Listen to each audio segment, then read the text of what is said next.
రాజుల రెండో గ్రంథము 2వ అధ్యాయము. రాజుల రెండో గ్రంథము 2వ అధ్యాయము 9వ వచనం నుండి చదువుకుందాం.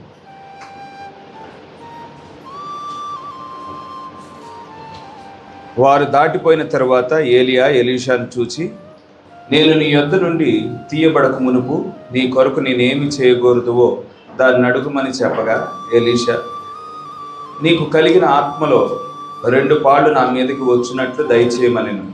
అందుకతడు, నీవు అడిగినది కష్టతరముగానున్నది. అయితే నీ యొద్ద నుండి తీయబడినప్పుడు నేను నీకు కనబడిన ఎడల ఆ ప్రకారం నీకు లభించును, కనబడని ఎడల అది కాకపోనని చెప్పాను. వారు ఇంకా వెళ్ళుచు మాట్లాడుచుండగా, ఇదిగో అగ్ని రథమును అగ్ని గుర్రములను కనబడి వీరిద్దరిని వేరు చేసెను. అప్పుడు ఏలియా సుడిగాలి చేత ఆకాశమునకు ఆరోహణమాయెను. ఎలీషా అది చూచి, నా తండ్రి, నా తండ్రి, ఇశ్రాయేలు వారికి రథమును రౌతులను నీవే అని కేకలు వేసెను. అంతలో ఏలియా అతనికి మరలా కనబడకపోయెను. అప్పుడు ఎలీషా తన వస్త్రం పట్టుకొని 2 తునకలుగా చేసెను. పరిశుద్ధుడా, జీవం కలిగిన దేవా, జీవాధిపతి, స్తోత్రములు తండ్రి. మరొక్కసారి మా గొప్ప దేవుడా, ఈ రీతిగా మా గొప్ప దేవుడా, ఈ పరిశుద్ధ గ్రంథంలో నుండి కొన్ని వాక్య లేఖనాలు మేము చదవటానికి నీవు కృప చూపించావు మా గొప్ప దేవుడా. కేవలం ప్రభా మేము వాక్యం చదవగలిగిన వారముగా మాత్రమే ఉన్నాము తండ్రి. ఈ వాక్యాన్ని విరిచి వడ్డించవలసిన వాడు నీవే తండ్రి. ప్రభా, మేము మీ వైపే చూచుచున్నాము, మీపైనే ఆధారపడుచున్నాము. మీ యొద్ద నుండి నిత్య జీవపు మాటలను ప్రభా యేసే ఆశించి వచ్చున్నాము తండ్రి. ఆశగొనిన ప్రాణాన్ని ప్రభా తృప్తిపరచు దేవుడవు మా గొప్ప దేవుడా. నీవే మమ్మల్ని తృప్తిపరచడానికి ప్రభా యేసే బలిపీఠం యొద్ద నిలబడినందుకు స్తోత్రములు తండ్రి. మాతో నీవే మాట్లాడుచుంటుండగా ఆ మాటలను ప్రభా మేము పట్టుకోవడానికి మా కన్నులు తెరిచావు, మా హృదయాన్ని తెరిచావు తండ్రి. మీ అభిషేకాన్ని మా మీద కృమ్మరించినందుకు వందనములు తండ్రి. మీ మాటలు మా జీవితాలలో నూరంతలుగా ఫలించగలుగుటకు తండ్రి నీవే కృప చూపించమని కోరుకుంటూ ఈ చిన్న ప్రార్థన ప్రభువైన యేసుక్రీస్తు నామములో అడిగి వేడుకొంచున్నాము. ఆమేన్. దయచేసి కూర్చున్నాను.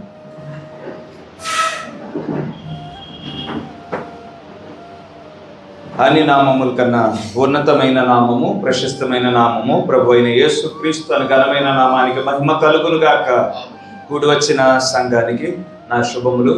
ఈ రీతిగా దేవుని యొక్క మహాకృపను బట్టి మరొక్కసారి మనమంతా దేవుని సన్నిధానానికి నడిపించబడ్డాము. ఈ రీతిగా దేవుని స్తుతించడానికి, ఆరాధించడానికి మరియు నిత్య జీవపు మాటలు, ఆయన యొక్క నిత్య జీవపు మాటలు వినడానికి దేవుడు మరొక అవకాశం ఇచ్చి ఉన్నాడు.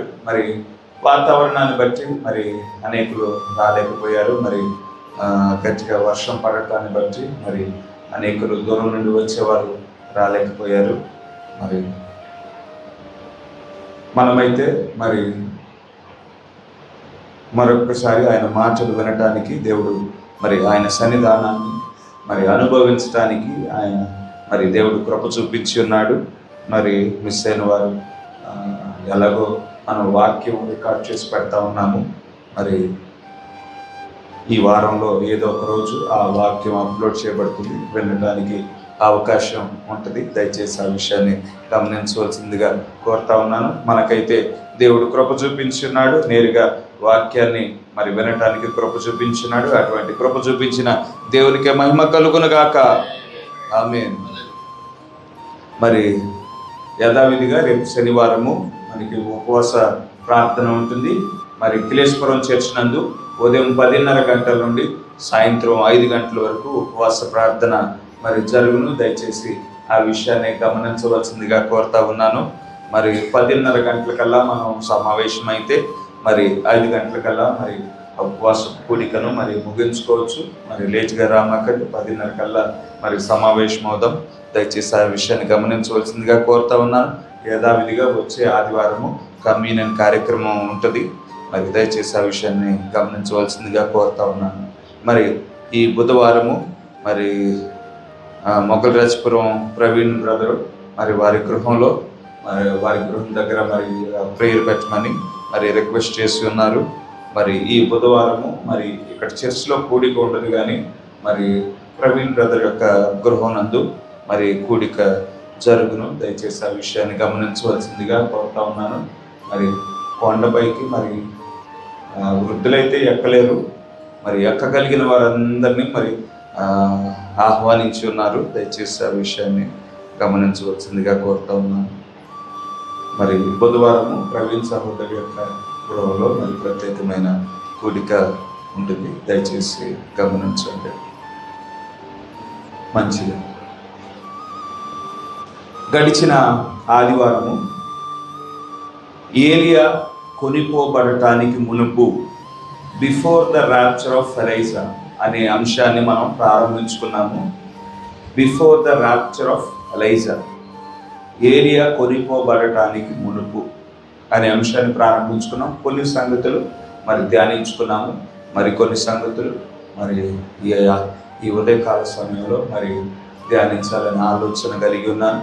దేవుడే సహాయం చేయగాక.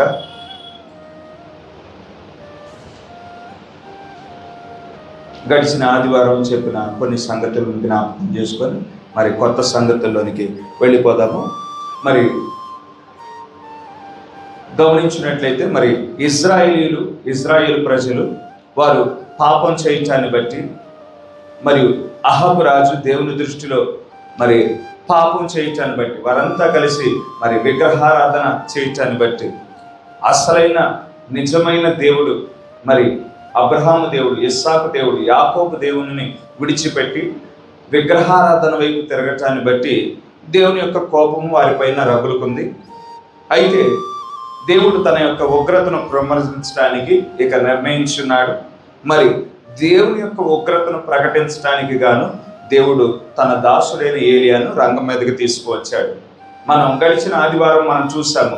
మరి మొదటిసారి ఏలియా గురించిన ప్రస్తావన మొదటి రాజుల గ్రంథము 17వ అధ్యాయంలో మొదటిసారి ప్రస్తావించబడింది.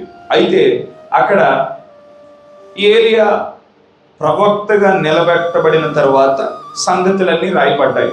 ఏలియా ప్రవక్తగా నిలబెట్టబడటానికి మునుపు ఏలియా జీవితం ఏ విధంగా ఉన్నది, ఏలియా ఏ గోత్రానికి సంబంధించిన వాడు, ఏలియా ఆయన యొక్క కుటుంబ నేపథ్యం ఏమిటి, మరి ఏలియా వయస్సు ఎంత, మరి ఎక్కడ జన్మించాడు, ఏ విధంగా దేవుడు తన ప్రవక్తగా నిలబెట్టడానికి మునుపు ఏ విధంగా ఏలియాను తర్ఫీదు చేశాడు, ఈ సంగతులు ఏమీ వ్రాయబడలేదు.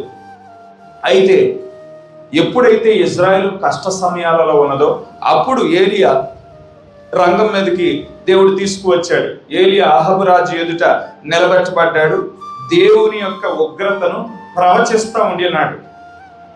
రాజా, ఇదిగో ఈ క్షణం మొదలుకొని 3.5 సంవత్సరాల పాటు మరలా నేను ప్రార్థన చేసేంత వరకు వర్షము కాదు కదా, మంచైనను కురవదు అని ప్రవచించి ఉన్నాడు.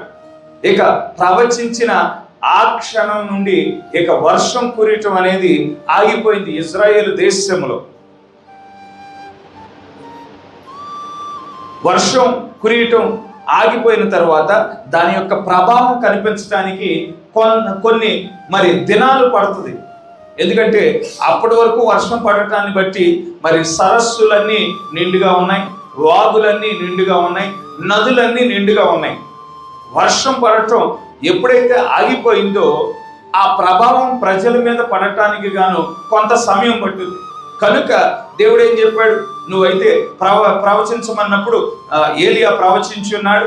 తర్వాత ఏలియా వద్దకు మరలా దేవుని వాక్యం వచ్చింది.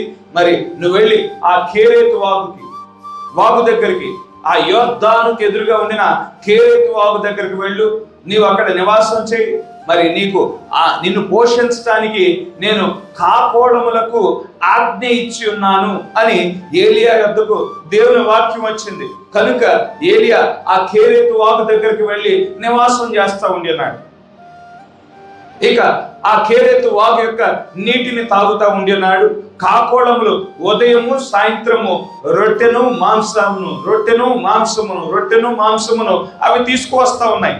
ఏలియా మరి ప్రవక్త, ఆయన తృప్తిగా భోజనం చేస్తా ఉన్నాడు, ప్రార్థన చేసుకుంటా ఉన్నాడు, విశ్రాంతి తీసుకుంటా ఉన్నాడు. తృప్తిగా భోజనం చేస్తా ఉన్నాడు, ప్రార్థన చేసుకుంటా ఉన్నాడు, మరి విశ్రాంతి తీసుకుంటా ఉన్నాడు. ఇలా కొంతకాలం గడిచింది.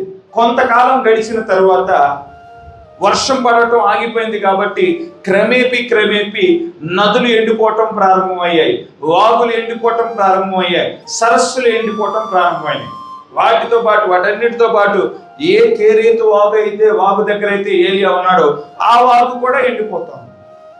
ఎండిపోయినప్పుడు ఇక కాకోడములు కూడా ఆహారం తీసుకురావటం ఆపబడగా మరలా దేవుని వాక్యము ఏలియా యొద్దకు వచ్చింది.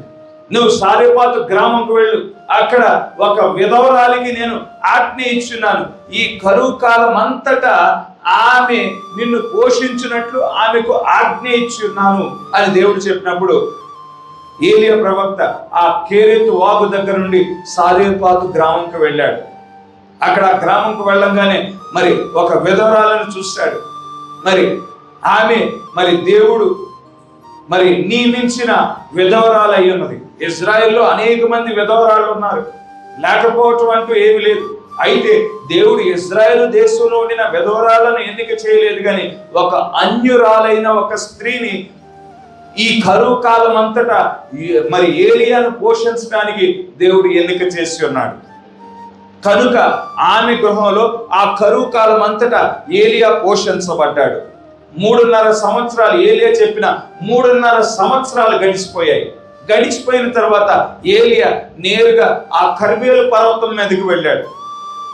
అసలు ఈ వర్షం ఎందుకు కురియటం ఆపబడింది, ప్రజల మీద ఎందుకు ఈ కరువు వచ్చింది అంటే,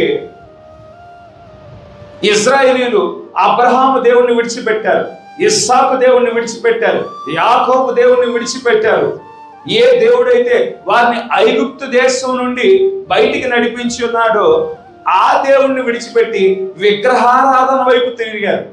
కనుక ఏలియా ఏం చేస్తా ఉన్నాడు, కర్మేలు పర్వతం దగ్గరికి వెళ్ళాడు. ఆ పర్వతం మీద నుండి మరి దూతలను పంపించాడు. ప్రజలను ఈ కర్మేలు పర్వతం యొద్దకు రమ్మని దూతలను పంపించాడు. ఇశ్రాయేలు అధికారులకు మరి దూతలను పంపించాడు. వాళ్ళందరినీ కర్మేలు పర్వతం మీద సమావేశపరిచాడు. బయలు యొక్క 450 ప్రవక్తలను కూడా కర్మేలు పర్వతం యొద్దకు రమ్మని దూతను పంపించాడు. వారిని కూడా ఆ కర్మేలు పర్వతం యొద్ద సమావేశపరిచాడు. ఆఖరికి అహబు రాజును కూడా ఆ కర్మేలు పర్వతం యొద్దకు రమ్మని దూతను పంపించగా వారంతా కర్మేలు పర్వతం మీదకి సమావేశమయ్యారు. ఇక అందరూ వచ్చిన తర్వాత ఏలియా మాట్లాడుతున్నాడు, ఎంతకాలం 2 ఆలోచనలతో మీరు ఉంటారు? ఇదిగో యెహోవా నిజమైన దేవుడైతే ఆయనను ఆరాధించండి, బయలు నిజమైన దేవుడైతే వానిని ఆరాధించండి. అయితే ఈ రోజే ఎవరు నిజమైన దేవుడో నిరూపించబడాలి అని చెప్పినప్పుడు ప్రజలంతా నెమ్మదిగా మౌనముగా ఉన్నారు.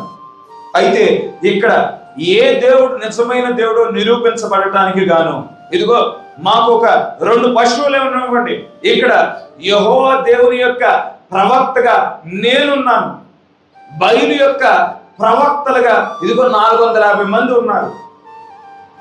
ఈ పశువులలో వారొక పశువుని ఎంపిక చేసుకుంటారు, నేనొక పశువుని ఎంపిక చేసుకుంటాను. వారు పశువుని ముక్కలుగా చేస్తారు, నేను నాకు ఇవ్వబడిన పశువుని నేను ముక్కలుగా చేస్తాను. వారు కట్టెలు పేరుస్తారు, నేను కట్టెలను పేరుస్తాను. అయితే కట్టెల కింద ఏమంటా ఉండకూడదు, అయితే ప్రార్థన చేయాలి. వారి దేవుడైన బయలుకు ప్రార్థన చేస్తారు, నేను నా దేవుడైన యెహోవాకు ప్రార్థన చేస్తాను. ఏ దేవుడైతే ఆకాశం నుండి అగ్ని కృమ్మరించి ఈ బలిగా అర్పించిన ఈ పశువును దహిస్తాడు, ఆయనే నిజమైన దేవుడని మీ ఎదుట నిరూపించబడుతుంది అని చెప్పగానే ప్రజలందరూ ఆ ఆలోచనకు సమ్మతించారు. కనుక ఆ బయలు యొక్క ప్రవక్తలకు ఒక పశువు ఇవ్వబడింది, ఏలియా కూడా ఒక పశువు ఇవ్వబడింది. మొదటిగా ఏలియా ఆ 450 ప్రవక్తలకు మొదటి అవకాశం ఇచ్చాడు. ఇదిగో మొదటిగా మీరు ప్రార్థన చేయండి అని చెప్పినప్పుడు వారు కట్టెలను పేర్చారు, ఆ యొక్క పశువును మరి ముక్కలుగా కోసి ఆ కట్టెల మీద పేర్చారు. వారు ప్రార్థన చేయటం మొదలు పెట్టారు. ఉదయం నుండి వారు ప్రార్థన చేయటం మొదలు పెట్టారు. మధ్యాహ్నం అయిపోయింది, ఎటువంటి స్పందన లేదు, ఎటువంటి మరి సమాధానం ఇచ్చేవాడు ఎవరునూ లేరు. మధ్యాహ్నం అయిపోయింది. ఇక వారు ఆ యొక్క బలి అర్పణ చుట్టూ నాట్యం చేయటం మొదలు పెట్టారు. నాట్యం చేస్తే ఏమన్నా వారి దేవుడు స్పందిస్తాడేమోనని నాట్యం చేయటం మొదలు పెట్టారు. ఇక ఏలియా గారు పొద్దు నుంచి మధ్యాహ్నం దాకా చూశాడు. ఇక ఆయన అపహాస్యం చేయటం మొదలు పెట్టాడు. ఇదిగో వాడు దూరాన ఉన్నాడేమో, గట్టిగా కేకలు వేయండి. నిద్రపోతున్నాడేమో, గట్టిగా కేకలు వేయండి. ధ్యానంలో ఉన్నాడేమో, గట్టిగా కేకలు వేయండి. లేదంటే ఎక్కడన్నా ప్రయాణంలో ఉన్నాడేమో, గట్టిగా కేకలు వేయండి అని అపహాసం చేయటం మొదలు పెట్టాడు ఏలియా. వాళ్ళు ఇంకా కోపం, వారికి ఆ మాటలు వినగానే కోపం వచ్చేసింది. ఆ మాటలు వినగానే మరింత పౌరుషం పుట్టుకొచ్చింది. వారు ఏం చేశారంటే కత్తులు తీశారు, అస్త్రాలు తీశారు. మరి వారు కోసుకోవటం మొదలు పెట్టారు. కోసుకోవటం మొదలు పెట్టినా కానీ, ఆ రక్తం కారుతున్నా కానీ అక్కడ బయలు స్పందించిన పరిస్థితులే లేవు. ఇక సాయంకాలం అయిపోయింది. నైవేద్య అర్పించే సమయం వచ్చింది. ఇక మీ సమయం అయిపోయింది, ఇక ఆఫ్ చేయండి అని వారిని ఆఫ్ చేయించాడు సాయంకాలం. ఏలియా ఇప్పుడు మొదటిగా అక్కడ 12 రాళ్లతో ఇశ్రాయేలు యొక్క 12 గోత్రాలను ప్రతిబింబించు 12 రాళ్లతో ఒక బలిపీఠాన్ని, పడద్రోయబడిన బలిపీఠాన్ని పునర్నిర్మించడం మనం చూడగలుగుతా ఉంటున్నాం. కట్టెలు పేర్చాడు. ఆ కట్టెల మీద మరి ముక్కలుగా చేయబడిన ఆ మాంసాన్ని పేర్చాడు. తర్వాత ఆ బలిపీఠం చుట్టూ ఒక కందకాన్ని తోమని చెప్పాడు. కందకాన్ని తోమని చెప్పి, ఇదిగో 4 తొట్టెల నిండా నీళ్లు తీసుకురండి అన్నాడు. తీసుకొచ్చారు. వీటి మీద పోయి బలిపీఠం మీద పోయి అన్నప్పుడు వారంతా ఆ 4 తొట్టెల నీళ్లతో ఆ బలిపీఠం మీద నీళ్లు పోసారు. మళ్ళా ఇంకోసారి చేయండి అన్నాడు. 2సారి వారు మళ్ళా ఇంకో 4 తొట్టెలతో నీళ్లు తీసుకొచ్చారు. మళ్ళా ఇంకోసారి తీసుకురండి, మళ్ళా ఇంకో 4 తొట్టెలతో నీళ్లు తీసుకొచ్చారు. అలా 12 తొట్టెల నీళ్లు ఆ కందకం చుట్టూ ఆ బలిపీఠం మీద పోసేపాటికి ఆ కందకం నిండా నీళ్లు నిండిపోయాయి. ఆ యొక్క బలి పశువు ముద్దగా తడిసిపోయింది. ఆ కట్టెలు ముద్దగా తడిసిపోయాయి. కందకం నిండా నీళ్లు నిండిపోయాయి. ప్రజలకి ఏం అర్థం కావట్లేదు. ఆకాశం నుండి అగ్ని కుమ్మరించబడాలి, ఈ బలి పశువు దహించబడాలని కదా ఏలే చెప్పింది. ఇదేంటి ముద్దగా తడిస్తే ఇక అగ్ని వచ్చినా కానీ ఏ విధంగా దహించబడుతుంది అని ప్రజలంతా అయోమయంగా చూస్తూ ఉండినారు. అయితే అప్పుడు ప్రార్థన చేయటం మొదలు పెట్టాడు. అబ్రహాము దేవా, ఇస్సాకు దేవా, యాకోబు దేవా, దయతో నా ప్రార్థన ఆలకించు ప్రభు. ఇదిగో నీవే నిజమైన దేవుడు అని నిరూపించబడటానికి నా ప్రార్థన ఆలకించు. నీవే మరి నేను నీ సేవకుడనై ఉన్నానని, ఇవన్నీ నీ ఆజ్ఞ మేరకు నేను చేసి ఉన్నానని ప్రజల ఎదుట నిరూపించబడటానికి గాను నా ప్రార్థన ఆలకించు అని ప్రార్థన చేసినప్పుడు ఆకాశము నుండి అగ్ని కృమ్మరించబడింది. హల్లెలూయా. ఆ యొక్క మరి మాంసం ముద్దగా తడిచిపోయిన మాంసమే గాని, ముద్దగా తడిచిపోయిన ఆ కట్టెలే గాని, ఆ కందకమే గాని, ఆ కందకంలో ఉండిన నీళ్లు కూడా అగ్నికి మరి ఆవిరైపోయి ఒక్క చుక్క కూడా లేని పరిస్థితి. ఈ పరిస్థితి అంతా చూస్తూ ఉండినారు ప్రజలు. ఇక యెహోవానే నిజమైన దేవుడని కేకలు వేయటం మొదలు పెట్టారు. హల్లెలూయా. తరువాత గమనించండి, ఆ 450 ప్రవక్తలను ప్రజలను పట్టుకోమని చెప్పారు. ఆ ఏలియా ఆజ్ఞ ఇచ్చినాడు. ఆ 450 ప్రవక్తలు పారిపోతారేమో, ఆ బయలు యొక్క ప్రవక్తలు పారిపోతారేమో, వారిని పట్టుకోండి అని ఆజ్ఞ ఇచ్చినాడు. ప్రజలంతా వారిని పట్టుకున్నారు. ఇదిగో ఈ ప్రవక్తలే మీలో మరి ఈ విగ్రహారాధన రావటానికి కారణమై ఉన్నారు. ఈ ప్రవక్తలే మీరు దేవుని దృష్టిలో పాపులుగా మార్చబడటానికి కారణమై ఉన్నారు.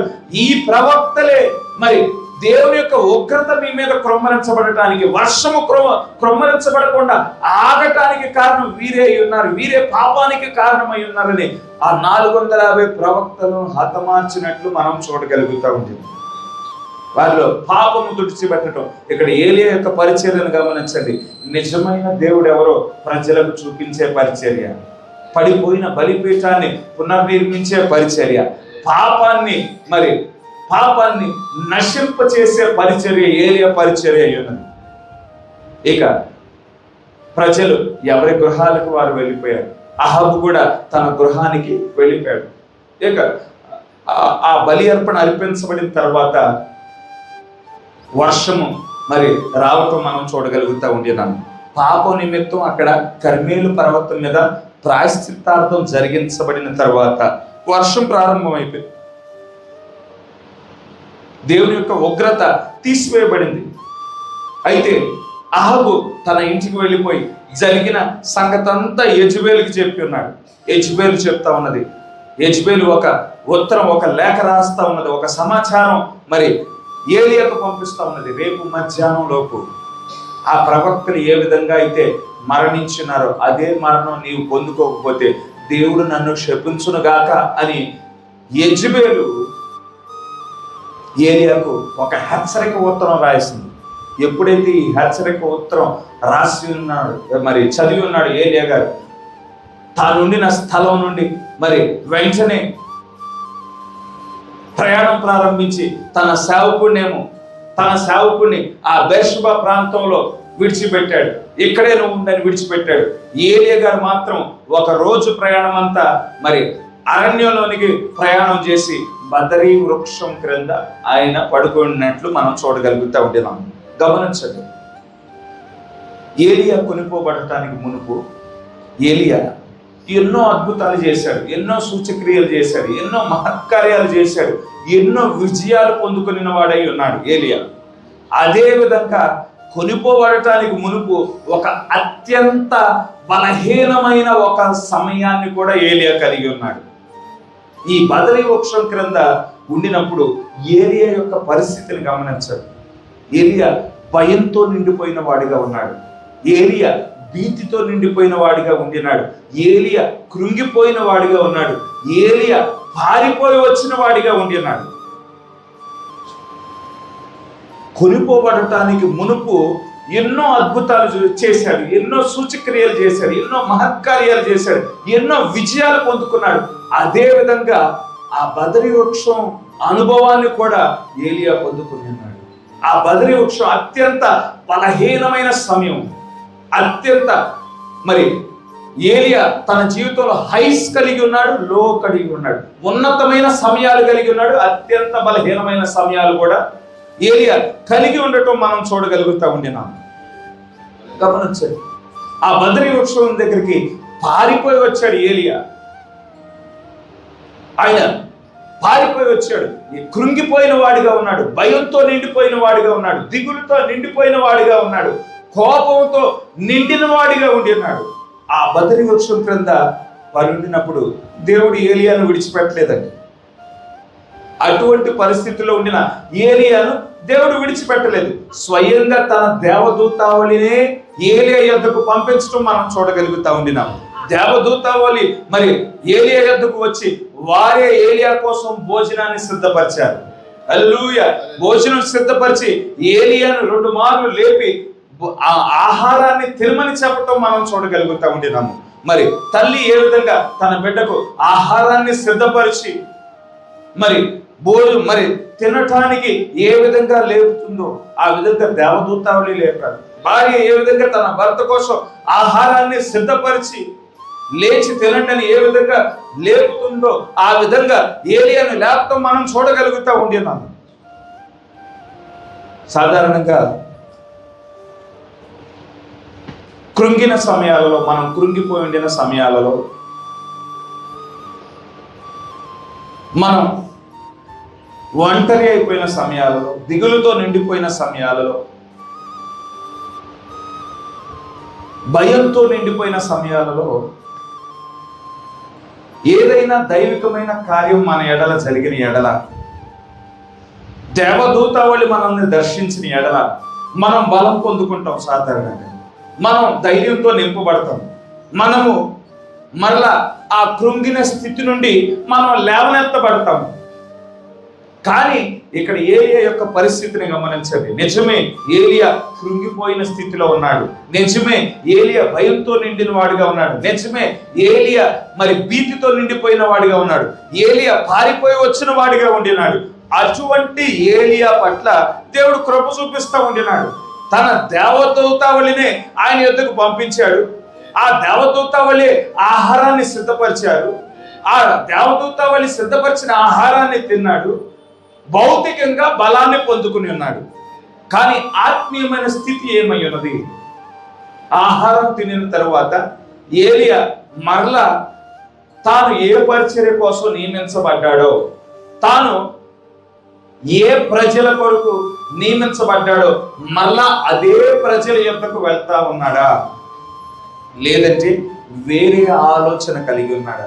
ఇక్కడ ఏలియాను చూస్తే ఏ పరిచర్య కోసం ఏలియా నియమించబడ్డాడో, ఏ ప్రజల కోసం నిలబెట్టబడ్డాడో ఆ ప్రజల యొద్దకు వెళ్ళుచున్నట్లు వాక్యంలో మనం చూడటం లేదు.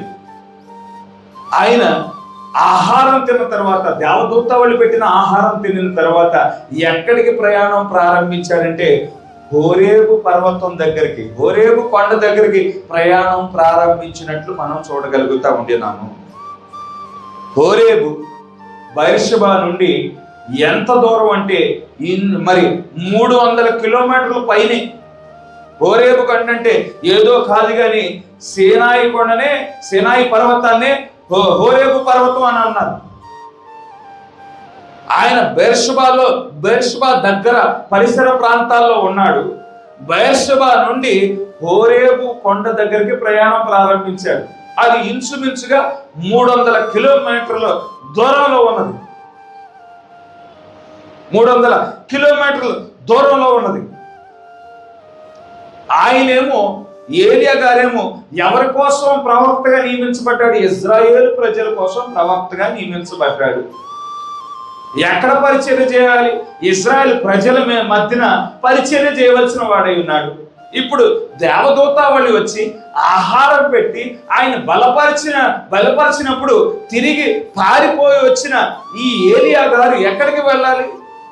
మరలా ఆ బెర్షెబా దగ్గరకు, లేదంటే ఇశ్రాయేలు ప్రజల మధ్యకు వెళ్ళి నిలబడవలసిన వాడై ఉన్నాడు. అయితే ఈయన మాత్రం అక్కడికి వెళ్ళలేదు. బెర్షెబా యొద్దకు వైపుగా వెళ్ళటం లేదు, వెనక్కి వెళ్తా ఉండినాడు. హోరేబు పర్వతం దగ్గరికి వెళ్తా ఉన్నాడు. పోనీ అదేమన్నా 1 రోజు ప్రయాణమా, 2 రోజుల ప్రయాణమా? 40 దినాల ప్రయాణం నడుచుకుంటా వెళ్ళవలసిన అవసరత ఉన్నది. ఈనాడు ప్రయాణం చేయాలంటే మనకి బస్సులు ఉండినట్లు ఆ రోజుల్లో బస్సులు లేవు, కార్లు ఉండినట్లు మనకి ఆ రోజుల్లో కార్లు లేవు,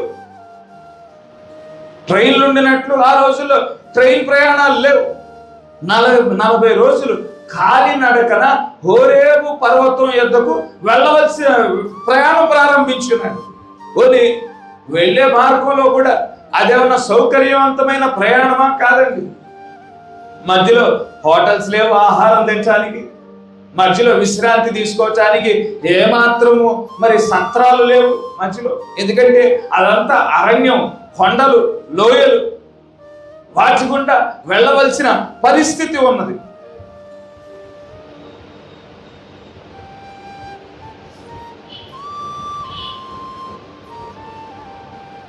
ఇక్కడ ఏలియా తాను వెళ్ళవలసిన స్థలానికి వెళ్ళకోకుండా వెనక్కి వెళ్తా ఉండినాడు. అందును బట్టి దేవుడు కోపగించుకోలేదు. కొన్నిసార్లు మనం ఏదైనా సమస్య ఎదుర్కొంటున్నప్పుడు మనం చేయవలసిన బాధ్యత అంతా పక్కన పెట్టి దాని గురించి బాధపడతా ఉంటాం. అది మానవ నైజం అయి ఉన్నది. ఏదైనా సమస్య వచ్చినప్పుడు, ఏదైనా మన కుటుంబాలలో ఏదైనా ఉపద్రవం ఎదుర్కొంటున్నప్పుడు మనం చేయవలసిన బాధ్యతలన్నీ పక్కన పెట్టేసేసి ఇక ఆ విషయమై మనం బాధపడతా ఉంటాం. కొంతమంది పెద్దవాళ్ళు ఏంటంటే కొంచెం నిష్ఠూరంగా మాట్లాడుతూ ఉంటారు. ఎవరికి రాని కష్టాలు నీకొక్కడికే వచ్చినట్లు ఎంతకాలం బాధపడతావు, వెళ్ళు నీ బాధ్యతలు చేయి అని నిష్ఠూరంగా మాట్లాడుతూ ఉంటారు. ఇక్కడ దేవుడు ఆ విధంగా మాట్లాడటం లేదు. దేవుడు ఏలియా పట్ల కృప చూపిస్తూ ఉండినాడు. హల్లెలూయా. దేవుడు ఏలియా పట్ల ఎటువంటి అసహనం వ్యక్తం చేయటం లేదు. దేవుడు ఏలియాను నేను నియమించిన బాధ్యతను విస్మరించి వెనక్కి వెళ్తావేంటి అని దేవుడు ఏలియాను చంపటానికి ప్రయత్నం చేయటం లేదు. ఇదిగో ఈ అరణ్యంలో నువ్వు ఎందుకు ప్రయాణం చేస్తా ఉన్నావని ఏదో ఒక క్రూర మృగాన్ని ఏలియా మీదకి ఉసుకొల్పలేదు. తాను ఉండవలసిన స్థానాన్ని విడిచిపెట్టి వెనకాలకి ప్రయాణం చేస్తా ఉన్నా కానీ దేవుడు ఏలియా చుట్టూ తన కృపనుంచాడు. ఆ ప్రయాణం అంతటిలో తోడుగా ఉండి ఉన్నాడు. హల్లెలూయా. అక్కడికి వెళ్ళిన తరువాత ఏలియాతో మాట్లాడుతూ ఉన్నాడు. ఏలియాకు ఆ పరిస్థితి నుండి బయటికి రావడానికి సహాయం చేయుచున్నట్లు మనం చూడగలుగుతూ ఉండినాం. ఇక్కడ గమనించండి,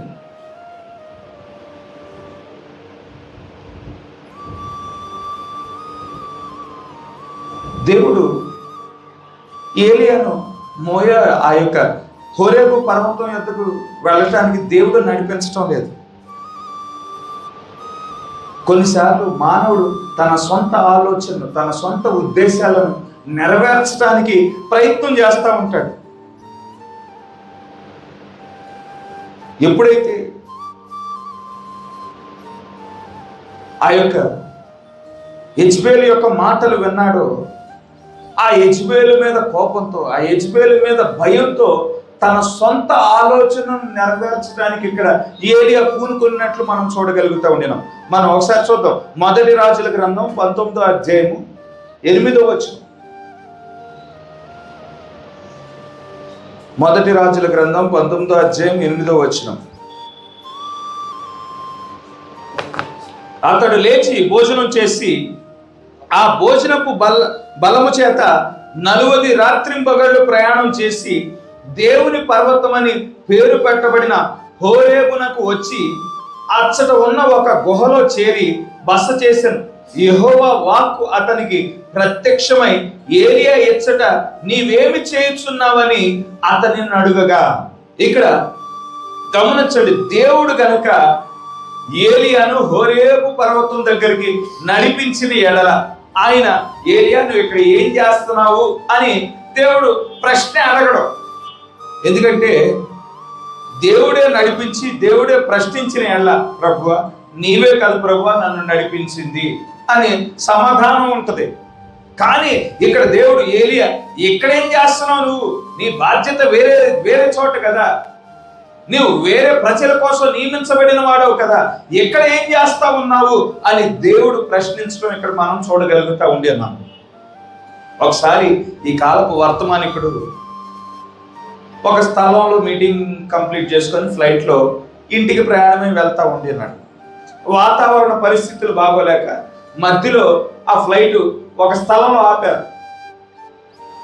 ఆపినప్పుడు ఫ్లైట్ కనుక ఇలా మరి ప్రారంభమైన స్థలం కాకుండా, చేరవలసిన స్థలం కాకుండా మధ్యలో ఎక్కడైనా ఆపవలసిన పరిస్థితి వస్తే ఆ స్థలంలో వాళ్ళే హోటల్ బుక్ చేస్తారు, ఎయిర్లైన్స్ వాళ్ళే బుక్ చేస్తారు. కనుక ప్రవక్త గారికి హోటల్లో ఎయిర్లైన్స్ వాళ్ళే ఒక హోటల్ బుక్ చేశారు. అక్కడ ఉన్నాడు. మళ్ళా ప్రయాణం ప్రారంభమయ్యేంత వరకు, వాతావరణం కుదుట పడేంత వరకు, వాతావరణం చక్కబడేంత వరకు ఆ హోటల్లోనే రెస్ట్ తీసుకోవాల్సిన పరిస్థితి. అయితే ఆ హోటల్లో మరి ప్రవక్త గారు ఉన్నారు. ఆ హోటల్ నుండి బయటకు వచ్చాడు. దేవుడు ప్రవక్తను మరి ఒక స్థలానికి నడిపిస్తూ ఉంటున్నాడు. ఇదిగో ఇక్కడ రైట్ తీసుకో, ఇక్కడ లెఫ్ట్ తీసుకో, ఇక్కడ రైట్ తీసుకో, ఇక్కడ లెఫ్ట్ తీసుకో అని పరిశుద్ధాత్ముడు చెప్తా ఉండినాడు. పరిశుద్ధాత్ముడు చెప్పుచున్న విధంగా ఆయన వెళ్తా ఉండినాడు. ఫైనల్ గా ఒక సహోదరి ఇంటి దగ్గర ఆగాడు. ఆమె ఎవరో కాదు కానీ మనం అనేక సార్లు చెప్పుకున్నాము, ఏమీమా అనే ఒక సహోదరి గృహం దగ్గర ఆగాడు. అక్కడ ఆమె ఒక వాగ్దాన సంతానాన్ని పొందుకుంది. ప్రార్థన చేయగా బిడ్డను పొందుకుంది. ఆ బిడ్డేమో లోక కార్యాలలో మరి బందీ అయి మరి వ్యాధి తెచ్చుకున్నాడు. ఆమె ప్రార్థన చేయగా దేవుడు ఆమె యొక్క ప్రార్థనను విని ఎక్కడికో వెళ్ళుచున్న ప్రవక్త యొక్క ప్రయాణాన్ని ఆపి ఆమె యొద్దకు తీసుకువచ్చున్నాడు. దేవుడే ప్రవక్తను ఆమె యొద్దకు తీసుకువచ్చున్నాడు.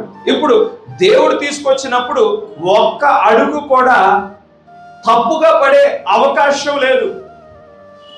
దేవుడు నడిపించుచున్నప్పుడు దేవుని యొక్క పరిపూర్ణమైన చిత్తం చేయువారముగా ఉంటాము. ఇక్కడ ఏలియా దేవుని చిత్తానికి దూరంగా వచ్చిన వాడిగా ఉన్నాడు. దేవుని యొక్క నడిపింపును బట్టి రాలేదు, కానీ తన యొక్క సొంత ఆలోచనను బట్టి ఇక్కడికి మరి ఈ హోరేబు పర్వతం దగ్గరికి వచ్చినట్లు మనం చూడగలుగుతా ఉండినాం. అందుకే ఇక్కడ ఏలియా నీవు ఇక్కడేం చేస్తున్నావని ఇక్కడ అడగటం మనం చూడగలుగుతా ఉండినాం.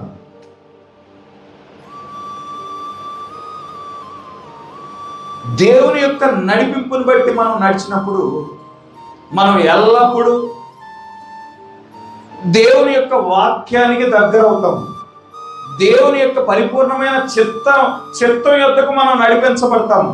మనకి నియమించబడిన స్థానం యొద్దకు మనం వస్తాము.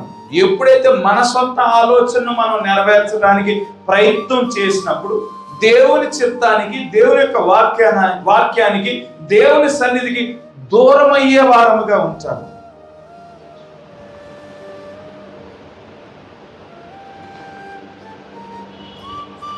అయితే గమనించండి, ఇక్కడ ఏలియా తన సొంత ఆలోచనను బట్టి హోరేబు కొండ వైపు ప్రయాణం చేశాడు. అయితే దేవుడు ఏలియాను ఆపలేదు.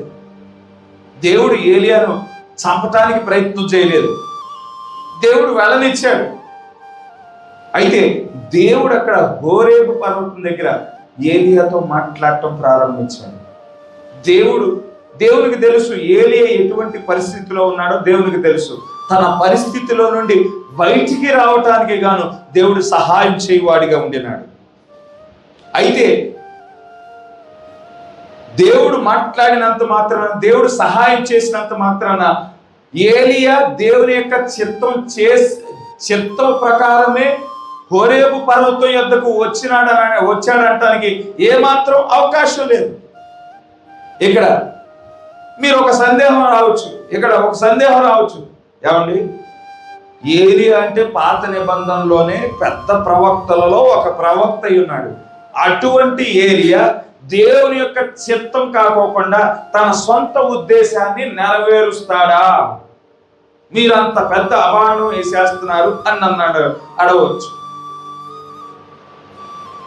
ప్రవక్తలు 5 రకాల పరిచర్యలో ఉన్నవారు ఎవరైనా కానీ, అది అపోస్తులైనా అయి ఉండొచ్చు, ప్రవక్తలైనా అయి ఉండొచ్చు, కాపరి అయినా అయి ఉండొచ్చు, సువార్థికుడైనా అయి ఉండొచ్చు, లేదంటే బోధకుడైనా అయి ఉండొచ్చు. వారి మీద దేవుని అభిషేకం ఉంటుంది, అందులో ఎటువంటి సందేహం లేదు. దేవుని అభిషేకం వారు కలిగి ఉండటాన్ని బట్టి దేవుడు వారిని తన యొక్క పరిచర్యలో వాడుకుంటాడు.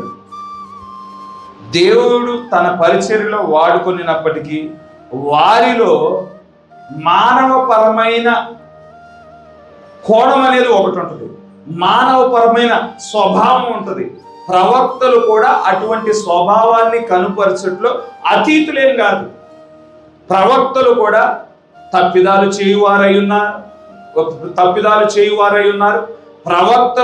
ప్రవక్తలు కూడా వారికి కూడా కోపం వస్తుంది, కోపంలో అనరాని మాటలు అనేవారు ఉన్నారు. ప్రవక్తలు కూడా తప్పులు చేసిన వారు ఉన్నారు. ఉదాహరణకి ఏలియా మీద ఏ అభిషేకం అయితే ఉన్నదో అదే అభిషేకం ఎలీషా మీద కూడా ఉంది. ఎలీషా మీద అదే అభిషేకం ఉంది కదా. ఇప్పుడు ఏలియా ఏ విధంగా ఇక్కడ సొంత ఆలోచనను నెరవేర్చడానికి ప్రయత్నం చేస్తా ఉన్నాడు. ఇదంతా ఎప్పుడైతే ఏలియాకు వార్నింగ్ ఇచ్చారో, యెజబెల్ ఎప్పుడైతే వార్నింగ్ ఇచ్చిందో ఆమె మీద కోపంతో ఆమె మరి ఆ వార్నింగ్ తాలూకు వచ్చిన భయం వలన సొంత ఆలోచన నెరవేర్చడానికి ఇక్కడ హోరేబు పర్వతం యొద్దకు ఏ విధంగా వచ్చి ఉన్నాడో, ఎలీషా కూడా ఒకసారి కోపం, తన ఉద్రేకాన్ని తట్టుకోలేని పరిస్థితిని, ఒక సందర్భాన్ని ఎదుర్కొనిన వాడిగా ఉండినాడు. ఎలీషాను ఆ 42 మంది పిల్లలు బోడివాడ అని వెక్కిరించినప్పుడు ఎలీషా ఏం చేశాడు? వారిని శపించగా 2 ఆడ ఎలుగు బంచులు ఆ యొక్క అరణ్యంలోకి వచ్చాయి. అరణ్యంలో నుండి బయటకు వచ్చి 42 మంది పిల్లల్ని మరి చీల్చడం మనం చూడగలుగుతా ఉండినాం వాక్యంలో, వారిని హతమార్చడం మనం చూడగలుగుతా ఉండినాం. అది దేవుని యొక్క ఆలోచన. దేవుని యొక్క ఆలోచనను బట్టి ఎలీషా పిల్లల్ని శపించాడా? దేవుని యొక్క ఆలోచనను బట్టి 42 మంది చంపబడ్డారా? పిల్లలు చంపబడ్డారా? అది ప్రవక్త యొక్క ఉద్రేకాన్ని నియంత్రించుకోవటం. ప్రవక్తలో కూడా మానవపరమైన స్వభావం ఉంటుంది. ప్రవక్తలలో కూడా మానవపరమైన స్వభావం ఉంటుందనే విషయాన్ని మనం గుర్తించవలసిన వారమై ఉన్నాము. మోషే తన ఉద్రేకాన్ని ఒకసారి కంట్రోల్ చేయలేని పరిస్థితిలో ఉన్నాడు. కోపాన్ని కంట్రోల్ చేయలేని పరిస్థితి. 2 సార్లు మరి బండను కొట్టి ఉన్నాడు. ఆ బండ అంటే ఎవరికి సాదృశ్యంగా ఉంది? క్రీస్తే ఆ బండ అయి ఉన్నాడు. ఒకసారి కొట్టబడటం అంటే అది వాక్యానుసారం. ఒకసారి క్రీస్తు కొట్టబడ్డాడు, కానీ రెండోసారి వెళ్ళి మాట్లాడమంటే మోషే ఏం చేశాడు? రెండోసారి కొట్టాడు. అది దేనివల్ల? ఉద్రేకం కంట్రోల్ చేయలేకపోవటం వల్లనే. మోషే ప్రవక్త కాదా? అభిషేకం మోషే మీద లేదా? ప్రవక్తలలో కూడా మానవపరమైన స్వభావం ఉంటుంది.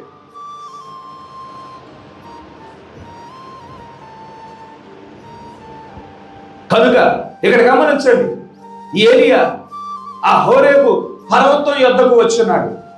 ఏ పర్వతం దగ్గరకు వచ్చున్నాడు? ఏ పర్వతం మీదకైతే దేవుడు దిగి వచ్చున్నాడు.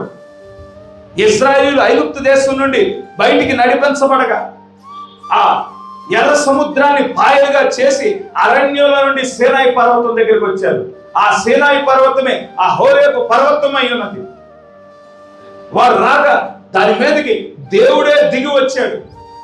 ఏ పర్వతం మీదకి అయితే దేవుడు దిగి వచ్చాడో, ఏ పర్వతం మీద నుండి అయితే ఇశ్రాయేలుతో మాట్లాడినప్పుడు ఆ పర్వతం ప్రకంపనలు, ఆ పర్వతంలో ప్రకంపనలు ప్రారంభమయ్యాయో, ఉరుములు ప్రారంభమయ్యాయో, మెరుపులు ప్రారంభమయ్యాయో, ఏ పర్వతం మీద నుండి అయితే మరి ఏ పర్వతం యొద్ద అయితే మోషే దేవుని కలుసుకుని ఉన్నాడు, ఏ పర్వతం యొద్ద అయితే దేవుడు మరి ఆ దేవుడు మోషేకు ఆ ధర్మశాస్త్రాన్ని ఇచ్చి ఉన్నాడు, ఏ పర్వతం మీద నుండి అయితే గమనించండి మోషే బండ సందులో నుండి దేవుని యొక్క వెనుక భాగాన్ని చూసి ఉన్నాడు, అదే పర్వతం దగ్గరికి ఇక్కడ ఏలియా వచ్చి ఉన్నాడు.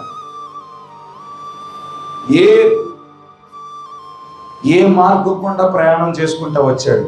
ఏ మార్గం గుండా అయితే ఇశ్రాయేలీయులు కానాను దేశానికి వచ్చారో అదే మార్గం గుండా వెనక్కి వస్తా ఉన్నాడు ఏలియా. అదే మార్గం గుండా కానాను దేశం నుండి ఇప్పుడు ఏలియా ఎక్కడికి వస్తా ఉన్నాడు? ఆ సీనాయి పర్వతం యొద్దకు, ఆ హోరేబు పర్వతం యొద్దకు రావటం మనం చూడగలుగుతా ఉన్నాం. ఇక్కడ ఏలియా యొక్క ఆలోచన ఏంటి? అక్కడ ఇశ్రాయేలు ప్రజలను విడిచిపెట్టి, దేవుని పరిచర్యను విడిచిపెట్టి, దేవుడు తనకిచ్చిన బాధ్యతను విడిచిపెట్టి ఇక్కడ సీనాయి పర్వతం దగ్గరికి రావటానికి కారణం ఏంటి? ఏలియా యొక్క ఆలోచన ఏమై ఉన్నదో ఒక్కసారి ఆలోచన చేయండి. 10వ వచనాన్ని గమనించండి. 1 రాజుల గ్రంథం 19వ అధ్యాయం 10వ వచనం. అతడు ఇశ్రాయేలు వారు నీ నిబంధనను త్రోసివేసి, నీ బలిపీఠములను పడగొట్టి, నీ ప్రవక్తలను ఖడ్గము చేత హతము చేసిరి. సైన్యములకు అధిపతియగు దేవుడునగు యెహోవా కొరకు మహారోషము గలవాడనైన నేను ఒకడను మాత్రమే మిగిలి ఉండగా వారు నా ప్రాణమును కూడా తీసివేయుటకే చూచుచున్నారని మనవి చేశాను. ఇక్కడ ఏలియాను దేవుడు ఒక ప్రశ్న అడుగుతా ఉండినాడు. ఏలియా, నీవు ఇక్కడికి ఎందుకు వచ్చావు అంటే ఇక్కడ సమాధానం చెప్తా ఉండినాడు ఏలియా గారు. ప్రభువా, ఇశ్రాయేలీయులు అందరూ నీ నిబంధనను తిరస్కరించారయ్యా. ఇశ్రాయేలీయులు అందరూ నీ బలిపీఠాన్ని పడగొట్టారయ్యా. నీ ప్రవక్తలను ఖడ్గంతో హతమార్చారు. సైన్యములకు అధిపతి యెహోవా కొరకు రోషము కలిగిన వాడనగా నేనొక్కనే ఉన్నాను, నన్ను కూడా వారంతా చంపచూచుచున్నారు అని ఇక్కడ దేవునికి చెప్పడం మనం చూడగలుగుతా ఉండినాం. దేవదూతలు ఏలియాను దర్శించినప్పటికీ, దేవదూతలు ఏలియాకు ఆహారం పెట్టినప్పటికీ, భౌతికంగా బలం పొందుకున్నప్పటికీ ఇంకా ఆ భయం నుండి, ఆ ద్వేషము నుండి, ఆ బాధ నుండి ఏలియా బయటికి వచ్చినట్లు మనకు కనపడటం లేదు.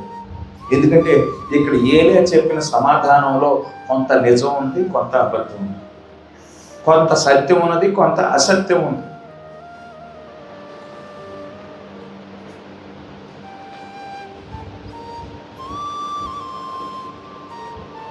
ఏమంటే ప్రవక్త గారి మాటలే మీరు తప్పుపడుతున్నారు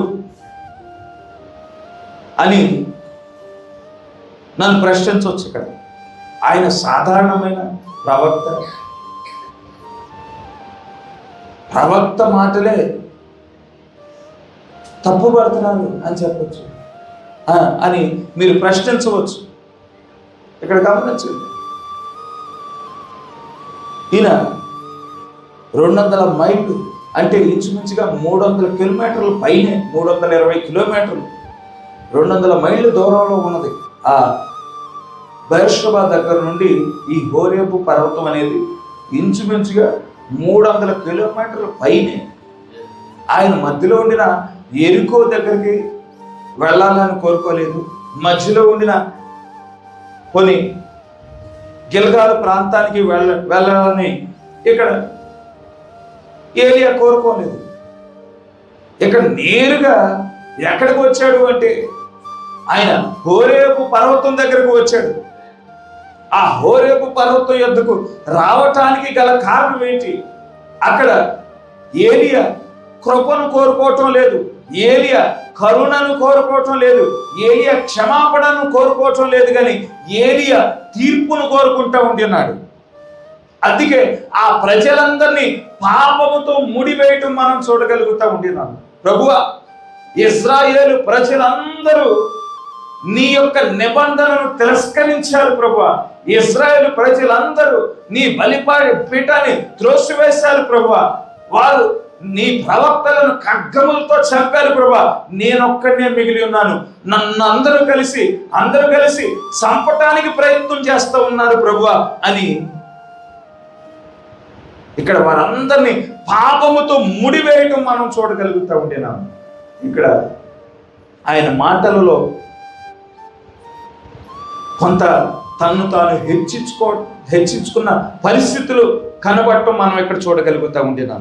ఇదిగో నేను ఒక్కడనే రోషం కలిగి నీ కోసం నిలబడిన వాడనై ఉన్నాను ప్రభువా అని చెప్తా ఉంటున్నాడు.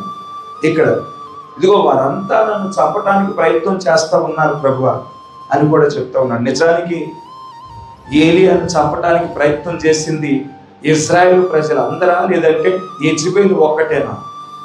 కేవలం యెజెబెలు ఒక్కటి మాత్రమే చంపటానికి ప్రయత్నం చేసింది. ఇశ్రాయేలు ప్రజల ఎదుట ఎవరు నిజమైన దేవుడో నిరూపించబడినప్పుడు వారు కేకలు వేశారు, యెహోవా దేవుడే నిజమైన దేవుడు, నిజమైన దేవుడు, నిజమైన దేవుడు అని వారంతా కేకలు వేశారు. ఆయన ఇచ్చిన ఆజ్ఞను బట్టే బయలు యొక్క ప్రవక్తలందరినీ పట్టుకున్నారు. ఒకరినైతే ఆయన ఒక్కడే పట్టుకోవచ్చు, ఇద్దరినైతే ఆయన ఒక్కడే పట్టుకోవచ్చు. పట్టుకున్నది ఎంతమందిని పట్టుకున్నారు? ఇశ్రాయేలు ప్రజలు 450 మంది ప్రవక్తలను వారు పట్టుకున్నారు. ఎవరి ఆజ్ఞ మేరకు పట్టుకున్నారు? ఏలియా యొక్క ఆజ్ఞ మేరకే పట్టుకున్నారు. ఇప్పుడు ఏలియా మాటకు యెహోవాయే నిజమైన దేవుడని నిరూపించబడిన తర్వాత వారు ఏలియా యొక్క మాటకు లోబడి ఆయన చెప్పింది చేశారు. వాళ్ళు మాట కూడా మాట్లాడలేదు. అయితే ఎవరికి కోపం వచ్చింది? యెజెబెలుకు మాత్రమే కోపం వచ్చింది. యెజెబెలు మాత్రమే ఆమె హెచ్చరిక జారీ చేసింది, వార్నింగ్ పంపించింది, రేపు మధ్యాహ్నం లోపు నిన్ను చంపకపోతే దేవుడు నన్ను శపించునుగా. కానీ ఆమె మాత్రమే ఇక్కడ వార్నింగ్ ఇవ్వటం మనం చూడగలుగుతూ ఉండేనాము. అయితే ఇక్కడ దేవుని దగ్గరకు వచ్చి ఏమని చెప్తూ ఉంటున్నాడు?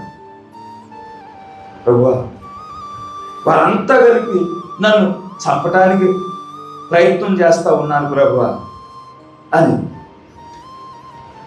దేవుని దగ్గర చెప్పటం మనం చూడగలుగుతూ ఉన్నాను. అది ఏలియాను గమనించండి, 200 కిలోమీటర్లు ప్రయాణం చేసి అదే కోపంతో వస్తూ ఉన్నాడు, అదే ఆలోచనతో వస్తూ ఉన్నాడు, అదే ద్వేషంతో మరి ఆలోచన చేసుకుంటా వచ్చినప్పుడు అక్కడ ఉండిన సమస్యను మరింత పెద్దదిగా తన హృదయంలో తానే చేసుకుంటా ఉన్నాడు. అది మానవ నైజం, అది మనకు ఉండే స్వభావం అయినది. మనలో మనకి ఎవరి మీద కోపం ఉందనుకోండి, మనల్ని పరామర్శించేవారు లేనప్పుడు, మనల్ని ఓదార్చేవారు లేనప్పుడు అదే తలుచుకొని ఆ వ్యక్తి మీద కోపం మరింత ఎక్కువైపోతా ఉంటుంది. ఇక్కడ ఏలియా యొక్క పరిస్థితి కూడా అదే విధంగా ఉన్నది. ఏలియాతో ఎవరు లేరు, ఒక్కడే ప్రయాణం చేసుకుంటా వస్తా ఉన్నాడు. ఆ యొక్క యెజెబెలు ఇచ్చిన ఆ యొక్క వార్నింగ్ ని తలుచుకొని తన హృదయంలో సమస్యను, ఎంత సమస్య ఉంటే ఇంత సమస్యగా చిత్రీకరించుకుని ఉన్నాడు. అయితే ఇక్కడ విషయాన్ని గమనించాలి. ఇక్కడ ఏలే చెప్తా ఉన్నాడు, ప్రభువా అందరూ నిబంధనను తిరస్కరించారు, ఇజ్రాయేలు ప్రజలందరూ బలిపీఠాన్ని త్రోసివేశారు అని ఒక అభిషేకించబడిన ప్రవక్త ఇజ్రాయేలు ప్రజల్లో అసలు రక్షించబడిన వాడే లేడు. ఇజ్రాయేలు ప్రజల్లో నీ నిబంధనకు లోబడిన వాడే లేడు అని మాట్లాడినప్పుడు ఏలియాతో అదే పరిస్థితిలో నువ్వు ఇజ్రాయేల్లో ఉన్నావు, ఇజ్రాయేల్ ప్రజలలో నువ్వు కూడా ఒకడవై ఉన్నావు, నువ్వు కూడా ఒక దానివై ఉన్నావు. అభిషేకించబడిన ప్రవక్తతో నువ్వు వాదించగలవా, నేను వాక్యాన్ని కలిగి ఉన్నాను అని. ఒక నిజ విశ్వాసి ఒక స్థిరమైన నిశ్చయత కలిగి ఉంటాడు. నిజమైన విశ్వాసి తన జీవితాన్ని చూసుకున్నప్పుడు ఒక నిజమైన విశ్వాసి, ప్రభువా పూర్వం ఇదివరకు నా జీవితం ఎంత పాపభరితంగా ఉండేది, ఆ పాపం నుండి నేను లేవనెత్తబడ్డాను. పూర్వం ఇదిగో ఈ సంస్థలలో, ఈ శాఖలలో నేను భాగమై ఉన్నాను, ఈ ఆచారములలో భాగమై ఉన్నాను, ఈ సాంప్రదాయాల్లో నేను భాగమై ఉన్నాను. నీవే ప్రభువా, నన్ను ఈ లోకం అనే ఐగుప్తు నుండి వేరు చేసిన వాడు నీవే ప్రభువా. నీవు వేరు చేయటమే కాకుండా నాతో ప్రతి ఆరాధనలో నువ్వు మాట్లాడావు తండ్రి. నా ఆలోచనలు సరిచేయబడ్డాయి, నా తలంపులు సరిచేయబడ్డాయి, నా ఉద్దేశాలు సరిచేయబడ్డాయి, నా మాట తీరు సరిచేయబడింది, నా ప్రతి నడవడిక సరిచేయబడింది. హల్లెలూయా.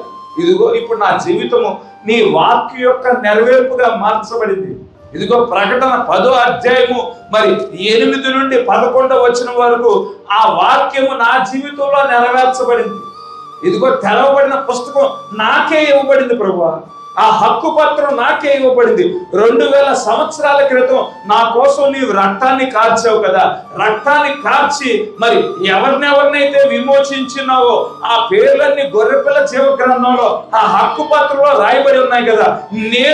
నా పేరు నేను చూసుకుని ఉన్నాను. ఇదిగో ఈ వాక్యం యొక్క నెరవేర్పుగా నా జీవితం మార్చబడి ఉన్నది. ఇప్పుడు నేను చీకటి నుండి వెలుగులోనికి దాటిపోయాను, ఇప్పుడు మరణం నుండి జీవంలోనికి దాటిపోయాను, నేను రక్షించబడిన వ్యక్తినై ఉన్నాను అని నిశ్చయత నీకు ఉండవలసిన అవసరం ఉన్నది. పరలోకం నుండి దేవదూత వచ్చి నువ్వు రక్షించబడలేదు అని నా గాని ఇదిగో నా జీవితమే ఒక రుజువు అయి ఉన్నది అనే నిశ్చయత నీవు కలిగి ఉండవలసిన వాడవై ఉన్నావు. హల్లెలూయా. అభిషేకించబడిన ప్రవక్తే ఇజ్రాయేలులో నీ నిబంధనకు లోబడిన వారు ఎవరు లేరు ప్రభు. అందరూ నిబంధనను తిరస్కరించారు, అందరూ బలిపీఠాన్ని త్రోసివేశారు. అయితే ఏలియాకి ఇక్కడ తెలియని విషయం ఏమిటంటే బయలుకు మోకాళ్ళలోనని 7,000 మంది శేషించబడిన వారిని దేవుడే ఏర్పాటు చేసుకున్నాడు. అభిషేకించబడిన ప్రవక్తకు ఇంకా ఆ విషయం దేవుడు బయలుపరచలేదు. నేను ఆ 7,000 మందిలో నేనొక్కడినై ఉన్నాను అనే నిశ్చయత ప్రతి విశ్వాసి, ఇదిగో దేవుడు శేషించబడిన ప్రజలలో నేనొక్కడినై ఉన్నాను అనే నిశ్చయత కలిగి ఉండవలసిన వాడవై ఉన్నాను.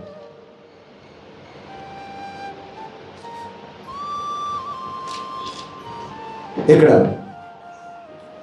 ఏలియా ఇప్పుడు ఏం చేస్తాను అన్నప్పుడు ఏలియా నిజాన్ని ఒప్పుకోవట్లేదు. ప్రభువా నిజమే, నన్ను క్షమించు ప్రభువా, ఎప్పుడైతే యెజెబెలు నాకు హెచ్చరిక జారీ చేసిందో నాకు భయం వేసింది ప్రభువా, ఆ భయంతో నేను ఆ బెర్షెబా ప్రాంతాన్ని విడిచిపెట్టేసి వచ్చాను ప్రభువా.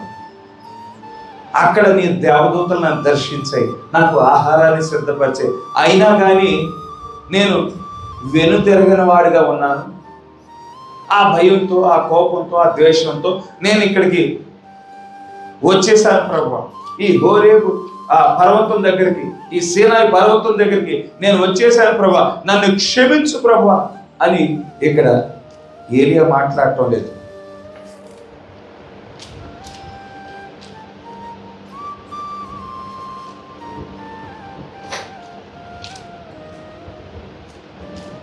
ఆ కోపంలో, ఆ ద్వేషములో ఏలియా నిజమైన పరిస్థితిని గమనించలేని వాడిగా ఉండినాడు.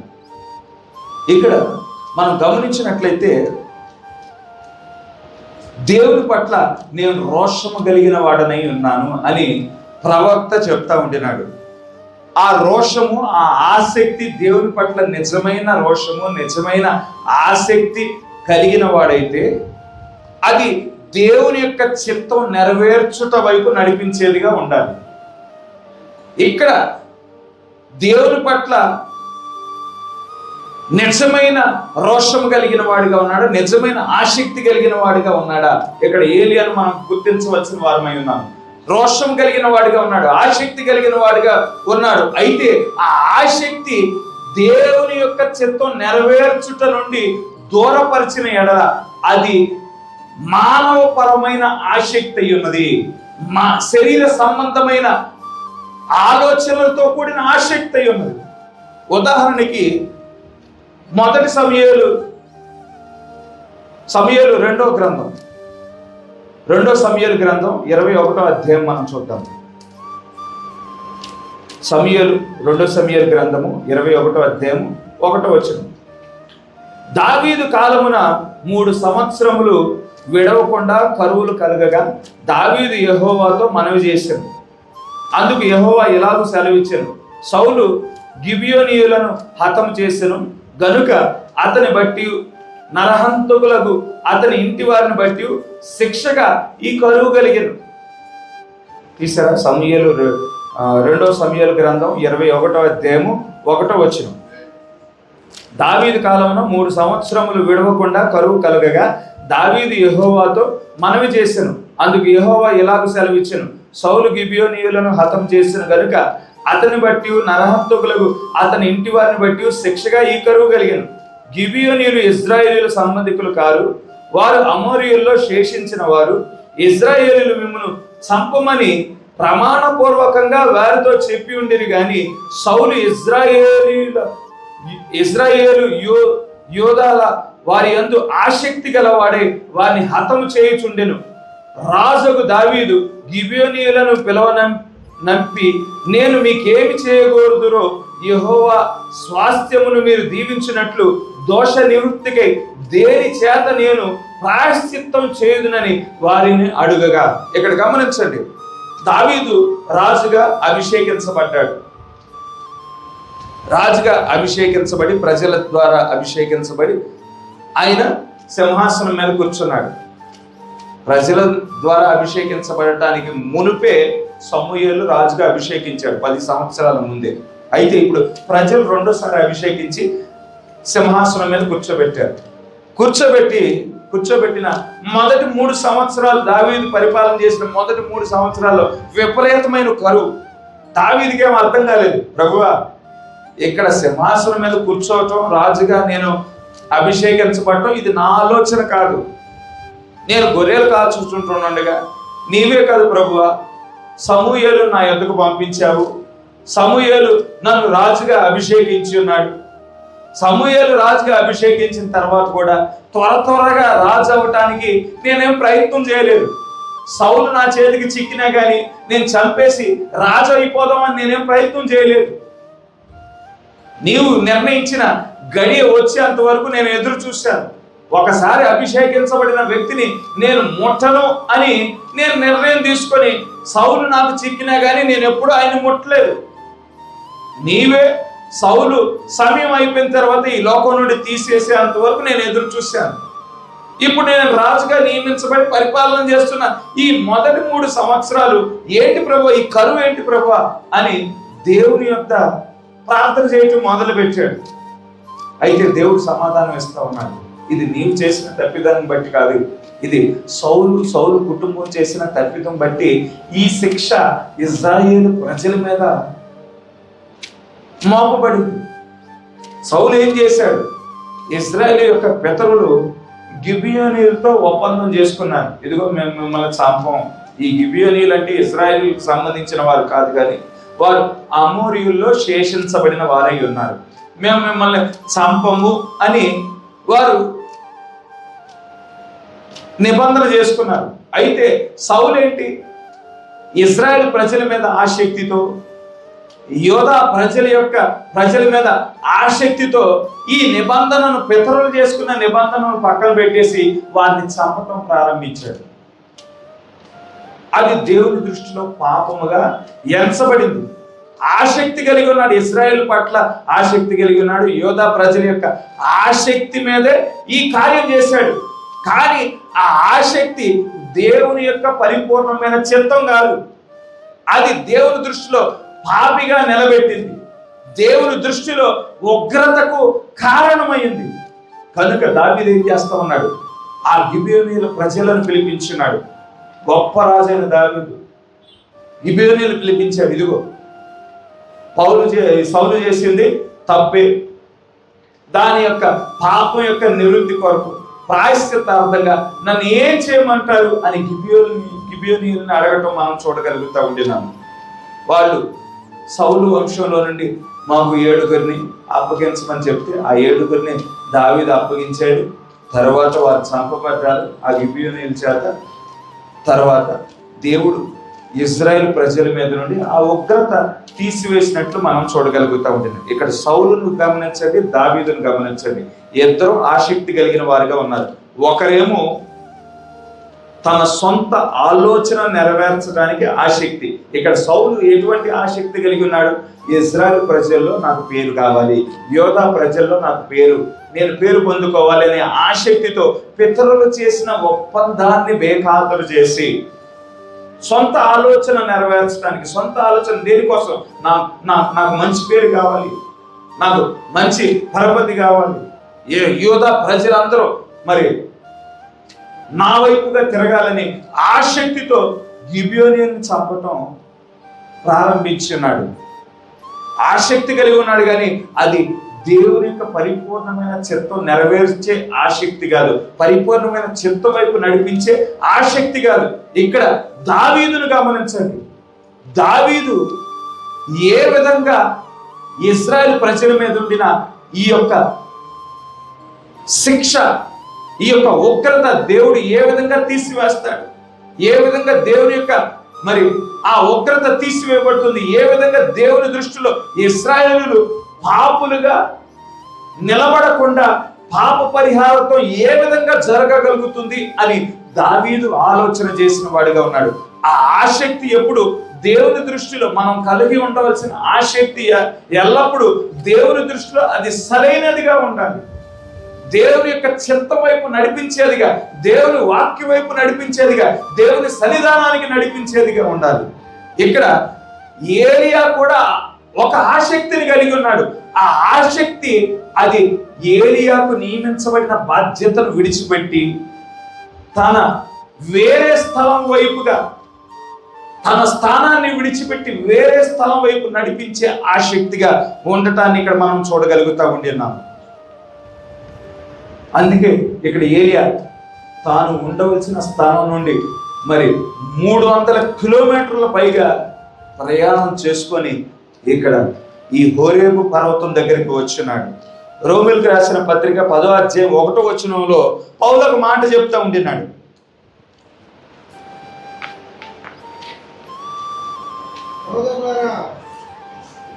సహోదరులారా, ఇశ్రాయేలీయులు రక్షణ పొందవలనని నా హృదయాభిలాషయు వారి విషయమై నేను దేవునికి చేయు ప్రార్థననై ఉన్నవి. వారు దేవుని యందు ఆసక్తి గలవారని వారిని గూర్చి సాక్ష్యం ఇచ్చుచున్నాను. అయినను వారి ఆసక్తి జ్ఞానానుసారమైనది కాదు. ఇక్కడ గమనించండి, పౌలు ఏ మాటలు చెప్తా ఉన్నాడు గమనించండి. ఇశ్రాయేలీయులు రక్షణ పొందుకోవాలని నేను పూర్ణ హృదయంతో కోరుకుంటున్నాను. వారు రక్షణ పొందుకోవాలని నేను ప్రార్థన కూడా చేస్తా ఉన్నాను. వారు దేవుని యందు ఆసక్తి కలిగిన వారుగానే ఉన్నారు. అయితే వారి ఆసక్తి జ్ఞానానుసారమైన ఆసక్తి కాదు. ఒక ప్రక్కనేమో అపోస్తులు యేసుక్రీస్తును గురించిన సువార్త ప్రకటిస్తా ఉన్నారు. ఇంకొక ప్రక్కన ఈ ఇశ్రాయేలీయులు ఏం చేస్తా ఉన్నారు? ఇదిగో ఈ 12 మంది ప్రకటించే ఈ సువార్త సరైనది కాదు, మరలా మీరు మరి ధర్మశాస్త్రం వైపు రావాలి. ఆ క్రీస్తు మరి యేసనే వ్యక్తి క్రీస్తు కాదు అని వారు బోధించడానికి ప్రయాసపడతా ఉన్నారు. ఇశ్రాయేలీయులు వారు ఆసక్తి కలిగిన వారుగానే ఉన్నారు, దేవుని యందు ఆసక్తి కలిగిన వారుగానే ఉన్నారు. కానీ వారి ఆసక్తి జ్ఞానానుసారమైన ఆసక్తి కాదు. ఆ కాలంలో వచ్చిన క్రీస్తుని వారు గుర్తించలేదు. ఆ కాలంలో వచ్చిన ఆ యేసే క్రీస్తుని వారు చూడలేని వారిగా ఉన్నారు. వారు ఆసక్తి కలిగి ఉన్నారు. సర్దుకేలు ఆసక్తి కలిగి ఉన్నారు, యాజకులు పరిసయ్యులు ఆసక్తి కలిగి ఉన్నారు, శాస్త్రులు ఆసక్తి కలిగి ఉన్నారు. కానీ జ్ఞానానుసారమైన ఆసక్తి వారు కలిగి ఉండలేదు. ఇక్కడ ఏలియా కూడా ఆసక్తి కలిగి ఉన్నాడు, కానీ జ్ఞానానుసారమైన ఆసక్తి కలిగి ఉండలేదు.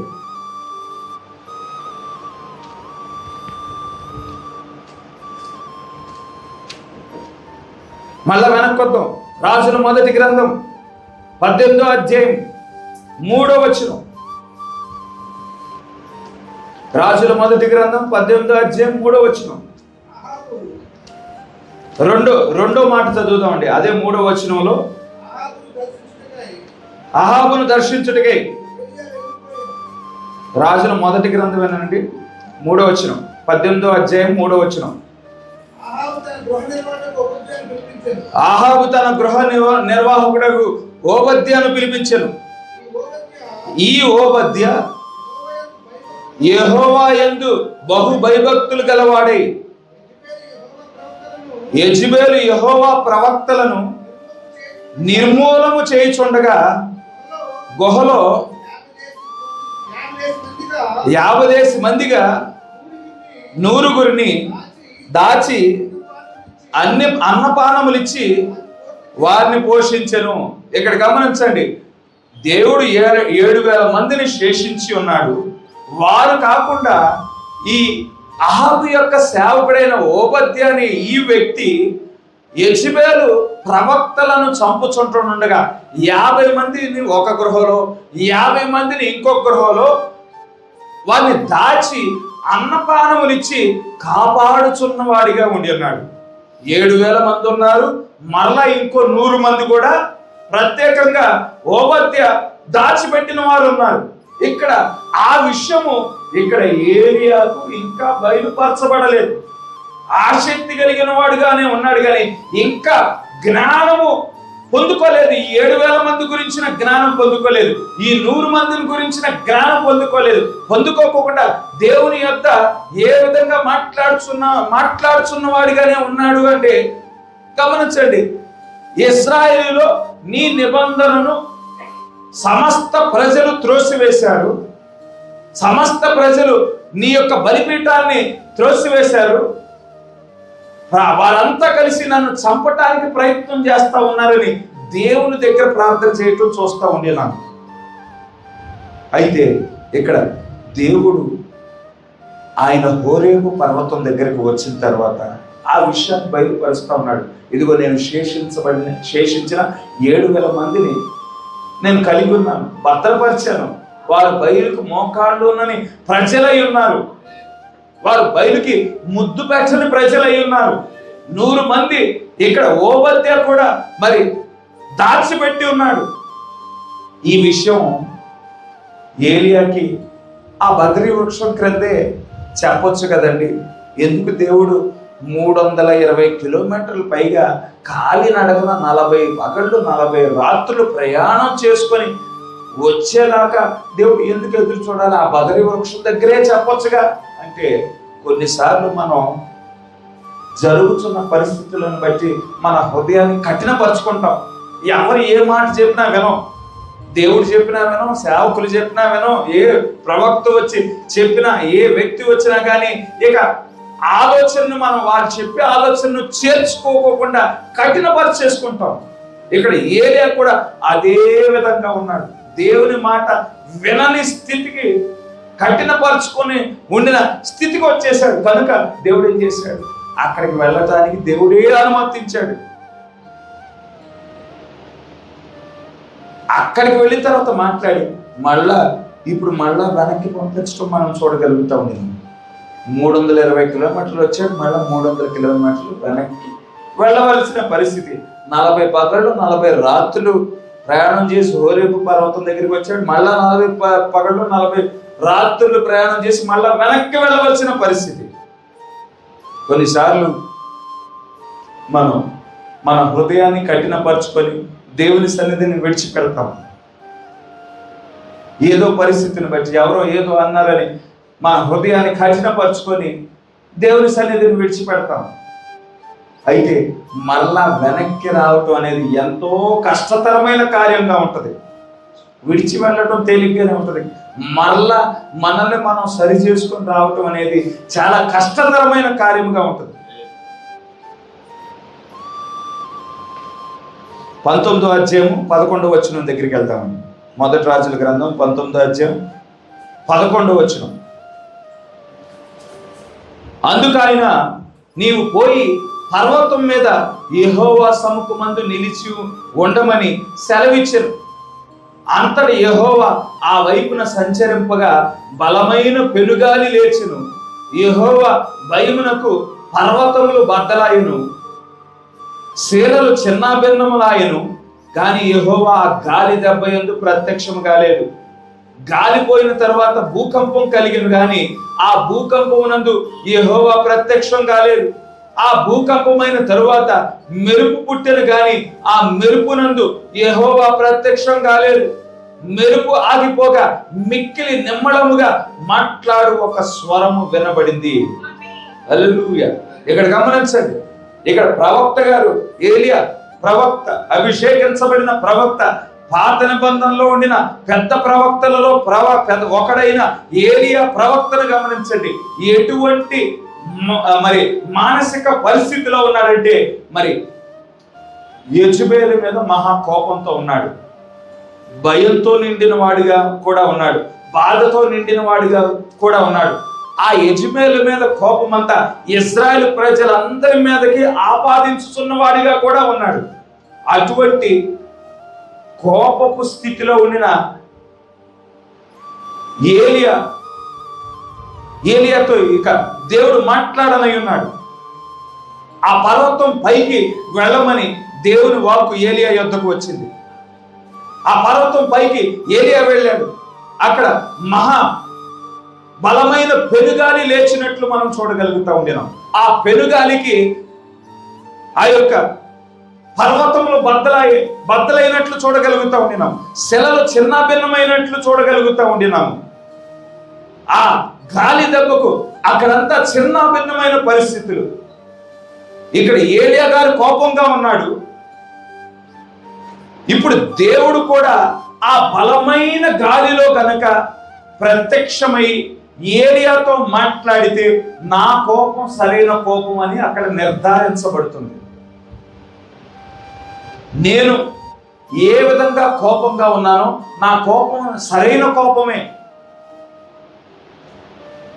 ఇశ్రాయేలు ప్రజలందరూ ఈ నిబంధన త్రోసివేయటాన్ని బట్టే నేను కోపం కలిగి ఉన్నాను.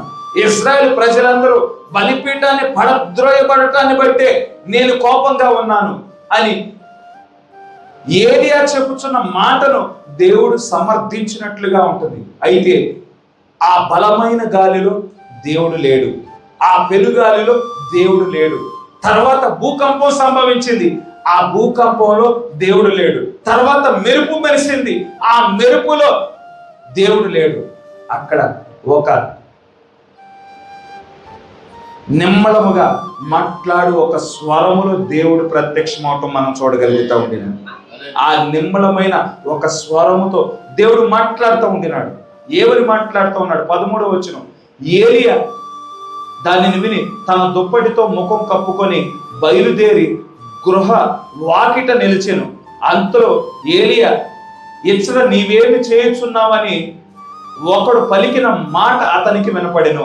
ఏలియా ఎప్పుడైతే ఆ యొక్క నిమ్మళమైన మాట్లాడు ఒక స్వరం విన్నాడో, ఏలియా ఏం చేశాడు? దుప్పటి కప్పుకొని ఏ గృహలో అయితే ఎదురు చూశాడో ఆ యొక్క హోరేబు పర్వతం దగ్గర ఆ గృహ యొక్క వాకిట నిలబడినప్పుడు మరలా ఒక స్వరం వినపడతా ఉన్నది. ఏలియా, నువ్వు ఇక్కడ ఏం చేస్తా ఉన్నావు? మరలా చెప్తా ఉండినాడు. అందుకతడు, ఇశ్రాయేలు వారు నీ నిబంధనను త్రోసివేసి నీ బలిపీఠమును పడగొట్టి నీ ప్రవక్తలను ఖడ్గము చేత హతము చేసిరి.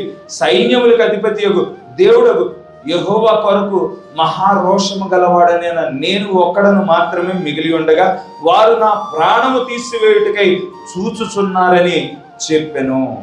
అప్పుడు యెహోవా అతనికి సెలవిచ్చినదేమనగా, నీవు మరలి అరణ్య మార్గమున దమస్కునకు పోయి దానిలో ప్రవేశించి సిరియా దేశం మీద హజ్రాయేలునకు పట్టాభిషేకం చేయము.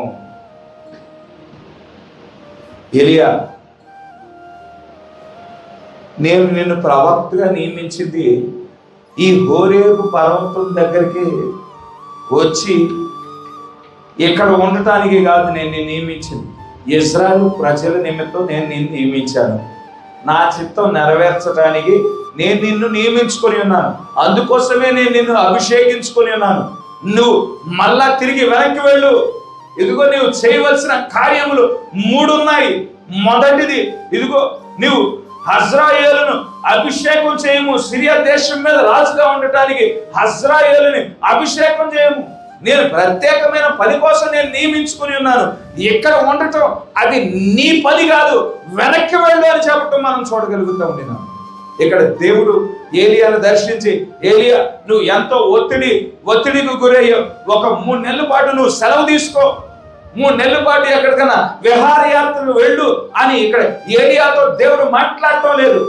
ఇది నీ పనిగా, ఇక్కడ ఇది నీ స్థానం కాదు. నీ స్థానం అక్కడే ఉన్నది. అక్కడ బెర్షెబాలో ఉన్నది, ఇశ్రాయేలు ప్రజల మధ్యన ఉన్నది. నీవు ప్రత్యేకమైన పని కోసం నియమించబడ్డావు. వెనక్కి మరల వెళ్ళు అని చెప్పటం మనం చూడగలుగుతా ఉండినాం.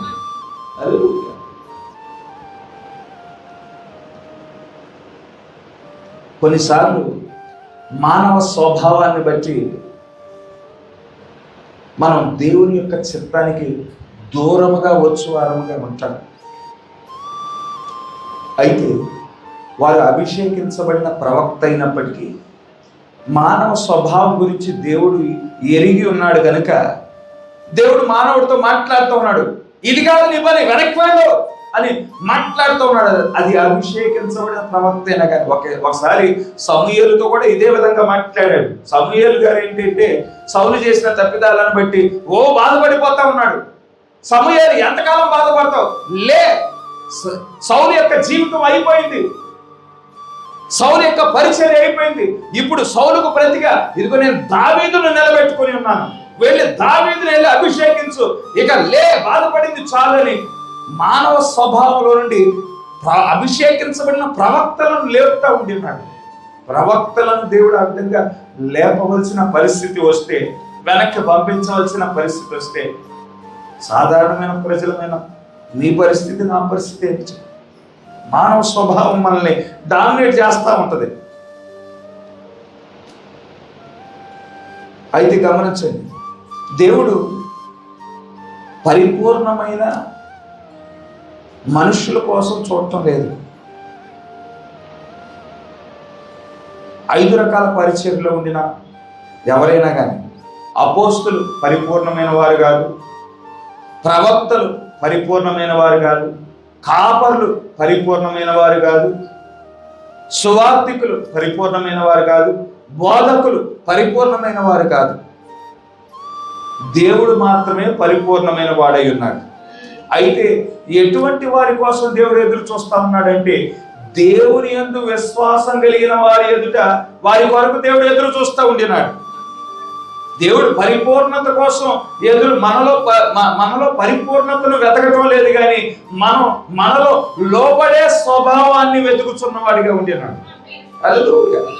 లోబడే స్వభావం మనలో, మానవపరమైన స్వభావాన్ని బట్టి వాక్యం నుండి వేరైపోతా ఉంటాం. కొన్నిసార్లు మరలా దేవుడు సరి చేసినప్పుడు దానికి లోబడవలసిన అవసరత ఉన్నది. దేవుడు మాట్లాడినప్పుడు, దేవుడు హెచ్చరించినప్పుడు మాట్లాడవలసిన అవసరత ఉన్నది, లోబడవలసిన అవసరత ఉన్నది. ఇక్కడ 3 బాధ్యతలను, మరలా వెనక్కి వెళ్ళు, నీకు 3 బాధ్యతలు ఉన్నాయి. సిరియా మీద రాజుగా హజాయేలుని అభిషేకించు, ఇశ్రాయేలు మీద రాజుగా యెహోషాపాతును అభిషేకించు, నీకు మారుగా ప్రవక్తగా ఉండటానికి గాను ఎలీషాను అభిషేకించు, నీకు బాధ్యత ఉన్నది. నువ్వు ఇక్కడ హోరేబు పర్వతం దగ్గర కాదు ఉండటానికి, నియమించబడిన వాడు కాదు. నీకు నీ స్థానము అక్కడ ఇశ్రాయేలు దేశంలో అయినది. బాధ్యతలు నీకు అప్పగిస్తా ఉండినాను అని ఇక్కడ వెనక్కి పంపించడం మనం చూడగలుగుతా ఉండినాను. నీవు చెప్పుచున్నట్లు ఈ 3 బాధ్యతలు ఇచ్చిన తర్వాత దేవుడు ఆఖ్యత చెప్తా ఉన్నాడు. ఇదిగో బయలుకు మోకాలోనని 7,000 మందిని నేను మరి శేషించి ఉన్నాను. వారు బయలుకి నమస్కారం చేయలేదు, బయలుని వారు ముద్దు పెట్టుకోలేదు. ఇదివరకు రోజుల్లో మరి విగ్రహాన్ని ముద్దు పెట్టుకునేవారు, లేదంటే విగ్రహాన్ని ముట్టి చేతిని ముద్దు పెట్టుకునేవారు. అలా బయలుకి ముద్దు పెట్టుకోనని, బయలుని ముద్దు పెట్టుకోనని వారిని 7,000 మందిని నేను శేషించుకొని ఉన్నాను. నువ్వు చెప్పుచున్నట్లు ఇశ్రాయేలీయులు అందరూ నిబంధన త్రోసివేయలేదు. నువ్వు చెప్పుచున్నట్లు ఇశ్రాయేలీయులు అందరూ బలిపీఠాన్ని పడత్రోయలేదు, కానీ నా వాక్యం కోసం నిలబడిన వారు ఇంకా ఉన్నారు.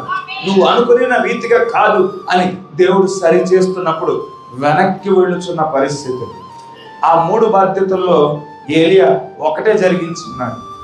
హజాయేలుని ఏలియా అభిషేకించలేదు, లేదంటే యెహోషాపాతుని ఏలియా అభిషేకించలేదు. ఆ 3 బాధ్యతలు దేవుడు 3 బాధ్యతలు ఇవ్వగా దాంట్లో కేవలం ఎలీషాను మాత్రమే అభిషేకించినట్లు మనం చూడగలుగుతా ఉండినాం. మిగిలిన మరి ఆ యొక్క ఆ మిగిలిన 2 బాధ్యతల్లో ఒకటి ఎలీషా నెరవేర్చాడు. ఏలియా మాత్రం కేవలం ఆ 3 ఒక బాధ్యతను మాత్రమే, ఎలీషాను మాత్రమే అభిషేకించినట్లు మనం చూడగలుగుతా ఉండినాం. కనుక ఇక్కడ కొనుకోబడిన ప్రవక్తను గమనించండి. ఏలియా పరలోకానికి కొనుకోబడిన ప్రవక్త ఉన్నాడు. అగ్ని రథములు ఏలియా ఎలీషా కలిసి మాట్లాడుకుంటూ వెళ్తా ఉంటుండగా అగ్ని రథములు ప్రత్యక్షమయ్యాయి, అగ్ని గుర్రాలు ప్రత్యక్షమయ్యాయి, వారిరువుని వేరుపరిచాయి. సుడిగాలి ఏలియాను పరలోకానికి కొనిపోయినట్లు మనం చూడగలుగుతా ఉండినాం. ఇక్కడ అగ్ని రథముల మీద కొనిపోబడలేదు. మనం జాగ్రత్తగా వాక్యాన్ని చదివినట్లయితే ఏలియా అగ్ని రథముల మీద కొనిపోబడలేదండి. గమనించండి, చదవమంటే మళ్ళీ చదువుతాను. రాజుల 2వ గ్రంథం 2వ అధ్యాయము, రాజుల 2వ గ్రంథం 2వ అధ్యాయం 9వ వచనం, 9వ వచనం నుండి చదువుదాం.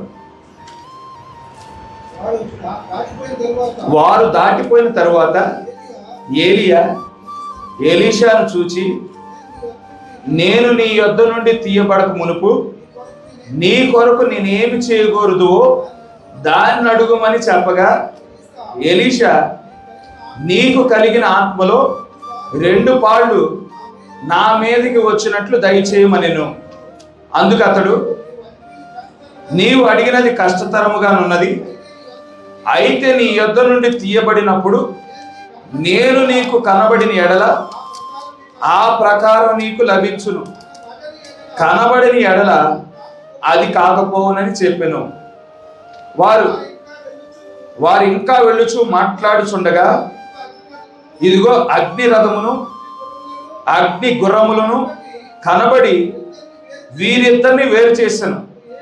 అప్పుడు ఏలియా సుడిగాలి చేత ఆకాశమునకు ఆరోహణమయ్యను. ఏలియా దేని ద్వారా ఆరోహణమయ్యాడు? అగ్ని రథముల ద్వారా, అగ్ని గుర్రముల ద్వారా ఆరోహణమయ్యాడా? సుడిగాలి ద్వారా ఆరోహణమయ్యాడు. సుడిగాలి ద్వారా ఆరోహణమయ్యాడు. ఇక్కడ ఎలీషా ఆ అగ్ని రథాలను చూశాడు, అగ్ని గుర్రాలను చూశాడు. అగ్ని రథాలను అగ్ని గుర్రాలను చూసి ఏమంటున్నాడో గమనించండి. 12వ వచనంలో ఎలీషా అది చూచి, నా తండ్రి, నా తండ్రి, ఇశ్రాయేలు వారికి రథములను రౌతులను నీవే. అది ఎవరిని పొగుడుతా ఉన్నాడు? ఎలీషా ఎవరిని పొగుడుతా ఉన్నాడు? ఇశ్రాయేలు వారికి రథమును నీవే, రౌతులను నీవే అని పొగిడే మాట అది ఎవరికి సంబంధించింది? ఏలియాను కొనిపోవటానికి దేవుడే అగ్ని రథముల మీద దిగి వచ్చిన వాడై ఉన్నాడు. ఏలియాను కొనిపోవటానికి దేవుడు మరి అగ్ని రథముల మీద దిగి వచ్చిన ఎడల మనల్ని కొనిపోవటానికి మన దేవుడు మధ్యాకాశానికి దిగి వచ్చేవాడై ఉన్నాడు. హల్లెలూయా. మనం కలిగినది ఈ ముగింపు కాలంలో ఏలియా అభిషేకాన్ని కలిగి ఉన్నాం. హల్లెలూయా. పాత నిబంధనలో ఏ కార్యం అయితే జరిగిందో అదే కార్యము ఇప్పుడు జరుగుతుంది. ఏలియా సుడిగాలిలో కొనిపోబడ్డాడు. అయితే అగ్ని రథముల మీద, అగ్ని గుర్రముల మీద వేరొక వ్యక్తి దిగి వచ్చినట్లు మనం చూడగలుగుతా ఉండేదాం. ఆ వేరొక వ్యక్తిని ఎవరు చూశారంటే ఎలీషా చూసి పోగొడతా ఉన్నాడు. ఇశ్రాయేలుకి రథమును నువ్వే, రౌతులను నీవే అని కేకలు వేశాను. కనుక ఇక్కడ ఏలియా నడిచాడు, 300 కిలోమీటర్లు వెనక్కి నడిచాడు. ఆ నడక ఏ విధంగా ఉంది? హానోకు యొక్క నడక వలె లేదు. హానోకు అయితే దేవునితో నడిచి నడిచి నడిచి నడిచి పరలోకానికి కొనిపోబడ్డాడు. ఇక్కడ ఏలియాలో కొంత మానవపరమైన బలహీనతలు కనిపిస్తా ఉన్నాయి.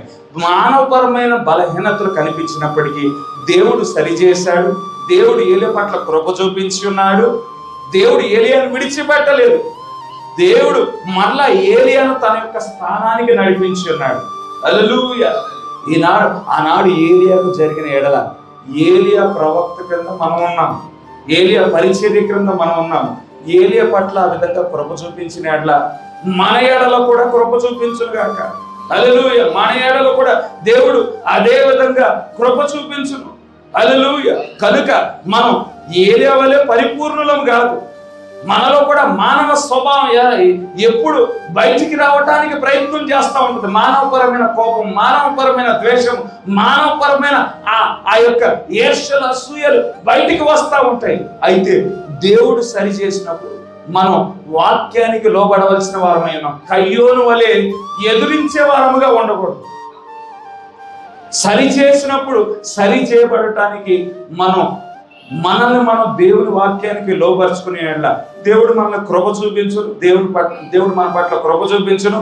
మనల్ని మరి పరిపూర్ణులుగా చేయను. ఎప్పుడు పరిపూర్ణులుగా చేయబడతాము అంటే మన యొక్క శరీరము రూపాంతరపరచబడినప్పుడు పరిపూర్ణులుగా చేయబడతాము. హల్లెలూయా. పరిపూర్ణులుగా చేయబడటానికి గాను దేవుడు మనకు వాగ్దానం ఇచ్చి ఉన్నాడు. ఆ వాగ్దానం దేవుడే మన ఎడల వాస్తవతగా మార్చను గాక. దేవుడు ఇచ్చిన మాటలను దీవించును గాక.